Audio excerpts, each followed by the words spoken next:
In today's world, there's an unspoken rule many of us live by. Your worth is measured by your output. We've been conditioned over centuries to believe that being productive isn't just a good habit, it's a moral obligation. The message is subtle but constant. A valuable person is a busy person. And so, we push, grind, and fill every minute with something, anything, that looks like progress. But what happens when that drive collides with something we've all experienced? Procrastination.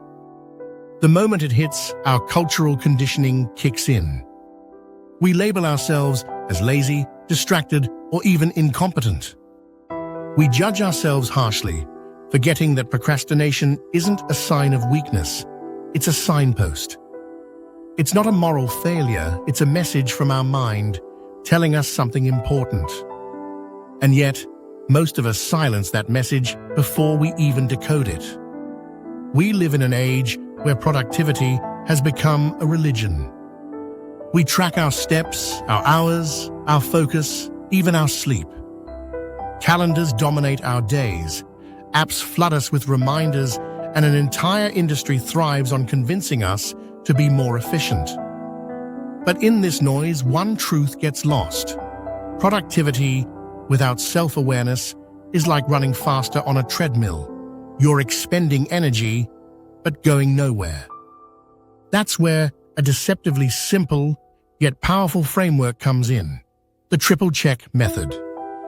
Instead of forcing yourself through procrastination like a brick wall, this approach invites you to step back and ask, why am I resisting this task? Is the barrier in my head, in my heart, or in my hands? If the resistance comes from your head, the rational mind, maybe you're not convinced this task matters. The strategy might feel wrong, the purpose unclear. In that case, the answer isn't to push harder, it's to rethink your approach, or talk it over with others until it feels logically sound. If the resistance is in your heart, it's emotional. The task feels boring, draining, or uninspiring. That's your cue to make the process enjoyable. Change the environment, add small rewards, bring in collaboration, or inject a dose of play into the work. If the block is in your hands, it's practical. You lack the tools, skills, or resources to move forward. This isn't about willpower, it's about equipping yourself. Ask for help, get training, or gather the resources you need before you expect momentum. And sometimes, even after checking all three, the resistance remains. That's a signal that the issue might be systemic: your environment, your team structure, or the bigger picture around your work. In these cases, courage often means stepping outside the immediate task and addressing the root problem, even if it's uncomfortable. This process doesn't just help you overcome procrastination, it helps you turn it into insight. It transforms a flaw into a feedback loop, teaching you to align your work with your mind's natural rhythms. And that's where the real magic begins. You've probably had moments when time seemed to vanish. You were so immersed, so fully engaged, that the clock became irrelevant. Hours passed like minutes, your focus was effortless, and you emerged feeling fulfilled instead of drained. These moments are your magic windows, periods of heightened clarity and flow. They're rare for most people, but they don't have to be. By learning to recognize when these windows open, you can intentionally shape your day to take advantage of them.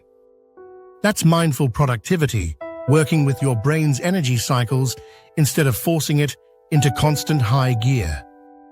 It's about knowing not just when you work best, but what belongs in those precious windows and how to keep them open as long as possible. Traditional productivity measures time above all else, as if each minute is an empty box that must be filled. But mindful productivity values something far more precious: energy. Your cognitive, emotional, and physical resources are finite. Protecting and replenishing them matters more than simply logging hours. Procrastination, in this light, is not a defect but a data point. It's your mind's way of saying, something's off here. Maybe the task lacks meaning. Maybe it's emotionally draining. Maybe you simply aren't ready yet. And here's the shift that changes everything. Instead of fighting procrastination, you can listen to it. In Buddhist philosophy, there's an idea known as death by two arrows. The first arrow is the pain of the problem itself. In this case, that's procrastination. It's frustrating, yes, but manageable. The second arrow is the suffering we add on top: shame, self-blame, and judgment. This second arrow is optional. And yet, most of us stab ourselves with it every time we delay a task. What if, next time, you stopped after the first arrow? What if you replaced self-criticism with curiosity?